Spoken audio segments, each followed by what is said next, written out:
امام الانبیاء خود فرماتے ہیں انما بعثت معلما، اللہ نے مجھے معلم ہی بنا کر بھیجا۔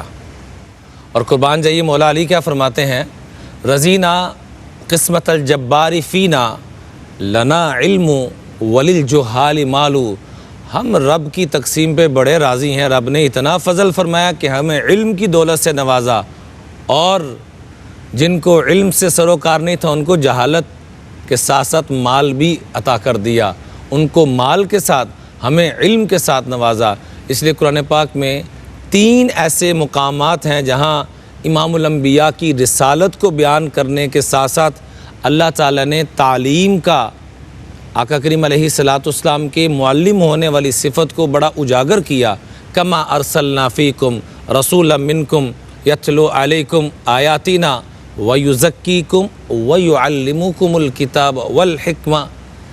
دوسری جگہ کیا فرمایا، لقد من اللہ علی المؤمنین اذ بعث فیہم رسولا من انفسہم یتلو علیہم آیاتہ ویزکیہم ویعلمہم الکتاب۔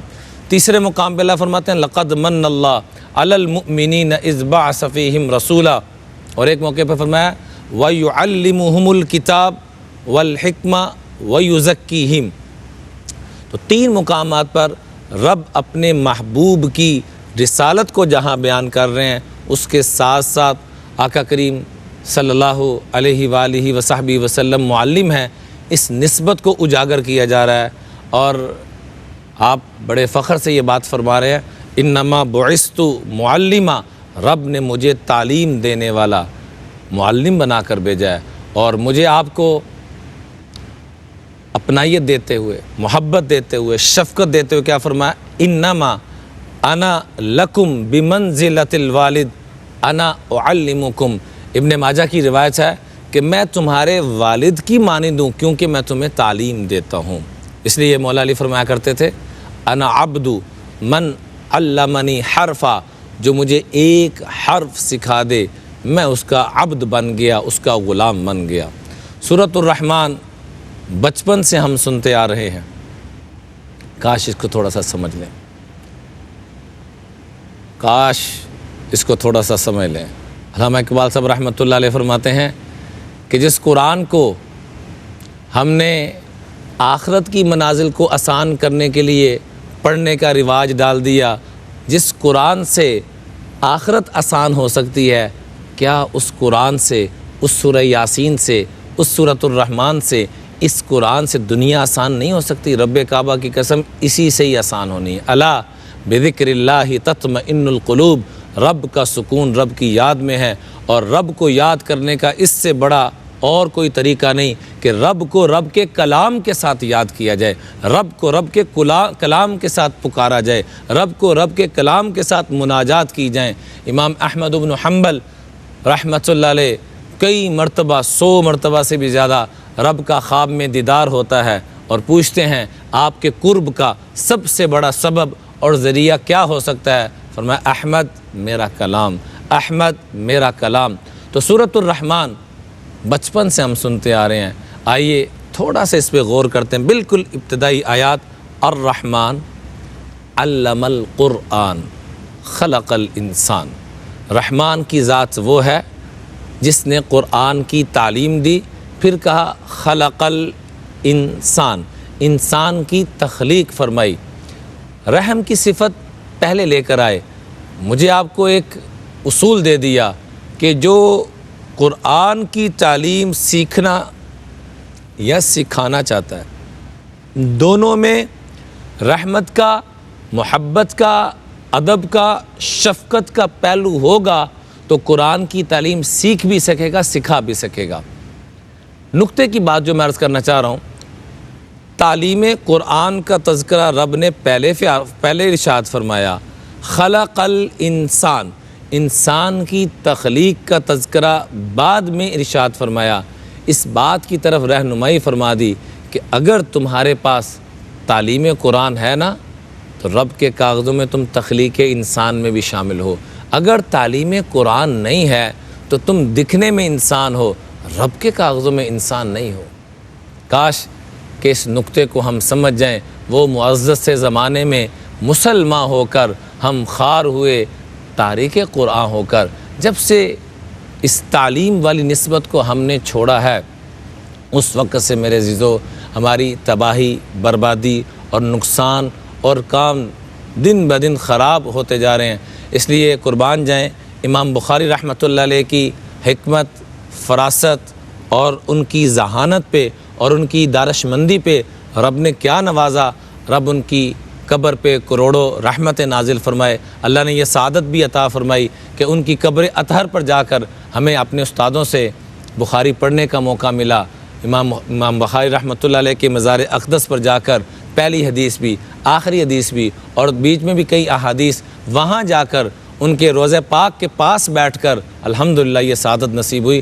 تو امام بخاری رحمۃ اللہ علیہ پہلا باب انما الاعمال بالنیات کے بعد جو پہلا باب لے کر آئے ہیں، تمہید کے بعد پہلا باب پتہ کیا لے کر آئے ہیں؟ العلم قبل القول والعمل به، کہ علم ہمیشہ حاصل کرنا ہے کس چیز سے؟ ہمیشہ پہلے بولنے سے بھی پہلے، عمل سے بھی پہلے۔ بولنا ہے تو تب بھی تعلیم، عمل کرنا ہے پہلے تعلیم۔ تعلیم حاصل کریں گے تو صحیح بول سکیں گے، تعلیم حاصل کریں گے تو صحیح عمل کر سکیں گے، ورنہ فرمایا اگر علم نہیں ہے نہ تمہارا بولنا ٹھیک ہوگا، نہ تمہارے گفتار ٹھیک، نہ تمہارا کردار ٹھیک۔ گفتار اور کردار دونوں کو اگر ٹھیک کرنا چاہتے ہو تو امام بخاری رحمۃ اللہ علیہ کو کہ اس باب کو ہم ذرا سا غور کر لیں، العلم قبل القول والعمل به، کہ علم حاصل کرنا ہے قول سے پہلے بھی، عمل سے پہلے بھی، کردار سے پہلے بھی، گفتار سے پہلے بھی، دونوں جگہ پہ علم ضروری ہے۔ اگر علم نہیں ہے تو یہ بولنے میں خطا کرے گا، علم نہیں ہے عمل میں خطا کرے گا، یہ وہ کام کرے گا جو رب نہیں چاہ رہا اور وہ بولے گا جو رب نہیں چاہ رہا۔ اس لیے علم حاصل کرنا بڑا ہی ضروری ہے۔ آقا کریم علیہ الصلوۃ والسلام نے فرمایا العلماء ورثۃ الانبیاء، علماء نبیوں کے وارث ہیں۔ تو علماء کے پاس کیا ہوتا کیا ہے؟ نبیوں کے وارث کیسے ہیں؟ کیونکہ وہاں سے علم نکلتا ہے اور علماء کے پاس آتا ہے، اور آپ نے خود اس کی وضاحت فرما دی، وَإِنَّ الْأَنْبِيَاءَ لَمْ يُوَرِّثُوا دِينَارًا وَلَا دِرْهَمًا، انبیاء نے درہم و دنانیر کی وراثت نہیں چھوڑی بلکہ علم کی وراثت، جو اس کو جتنا لے لے گا وہ اتنا ہی خوش قسمت ہے۔ اس لیے سیدنا ابو ہریرہ رضی اللہ تعالیٰ بازار میں جا کے آواز لگا رہے ہیں، آؤ تم یہاں بیٹھے ہو، مسجد میں حضور کی وراثت تقسیم ہو رہی ہے۔ جب سب آئے اور آ کے کیا دیکھا کہ وہاں علم کے حلقے لگے ہوئے ہیں۔ اس لیے آقا کریم علیہ الصلوۃ والسلام علم کی اہمیت کو اجاگر کرتے ہوئے اپنے عمل سے بھی، اپنے قول سے بھی ہمیں کیا بتلایا؟ اغد عالما او متعلما او مستمعا او محبا، یا عالم دین بننا اگر نہیں بن سکتے، اسکالر نہیں بن سکتے، تو کم از کم طالب علم تو بن جانا، او متعلما، طالب علم بن جانا۔ بھائی یہ بھی نہ ہو سکا، او مستمعا، علماء کی، اکابرین کی، اللہ والوں کی بات کو پورے دھیان اور توجہ سے سننا۔ میں اگر یہ بھی نہ ہو سکا تو ان کو محباً، محبت اور حسرت کی نگاہ سے دیکھنا۔ وَلَا تَكُنِ الْخَامِسَةَ فَتَهْلِكَ، پانچویں قسم میں مت جانا ورنہ ہلاک ہو جاؤ گے، تباہ ہو جاؤ گے۔ آج ہماری تباہی کا ایک بہت بڑا سبب، اور بھی کچھ اسباب ہیں لیکن میں جو سمجھتا ہوں کہ بڑے اسباب میں سے ایک جو بڑا سبب ہے وہ آقا کریم نے جو یہ ارشاد فرمایا، وَلَا تَكُنِ الْخَامِسَةَ فَتَهْلِكَ، پانچویں قسم میں مت جانا ورنہ ہلاک ہو جاؤ گے، تباہ ہو جاؤ گے، نقصان اٹھاؤ گے۔ پوچھا کہ اللہ کے رسول وہ پانچویں چیز ہے کیا؟ چار چیزیں تو بیان فرما دی کہ عالم دین بن جانا، یا طالب علم بن جانا، یا ان کی بات چیت کو پوری توجہ اور دھیان سے سننا، یہ بھی نہ ہو سکے تو ان کو محبت اور حسرت کی نگاہ سے دیکھنا۔ پانچویں قسم میں مت جانا ورنہ فرمایا تمہاری بڑی تباہی ہوگی، بڑا نقصان ہوگا۔ پوچھا کہ وہ پانچویں قسم ہے کیا؟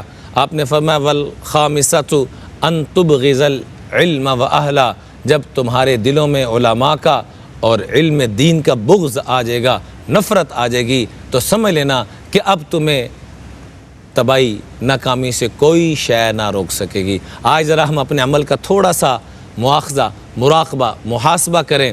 کیا ہمارے خاندان میں حضور علیہ علم والے کتنے لوگ موجود ہیں؟ میٹرک والے کتنے ہیں؟ میٹرک ایک بیسک ہے، اتنے ہی وقت میں درس نظامی کا 8 سال کا کورس میٹرک سے بھی کم وقت میں حضور علیہ السلام کی بنیادی تعلیم کو آسانی سے حاصل کیا جا سکتا ہے۔ اور اللہ کی شان، تھوڑی سی نیت کر لیں تو اسی کے دوران، اسی کے ساتھ یہ میٹرک بھی مفت میں مل جائے گی۔ لیکن چونکہ ترجیح ہے ہی نہیں، اہمیت نہیں، جن کے گھروں میں ہے رب نے ان کو توفیق دی، پہلے سب سے پہلے بچے کو اپنے حافظ قرآن بناتے ہیں۔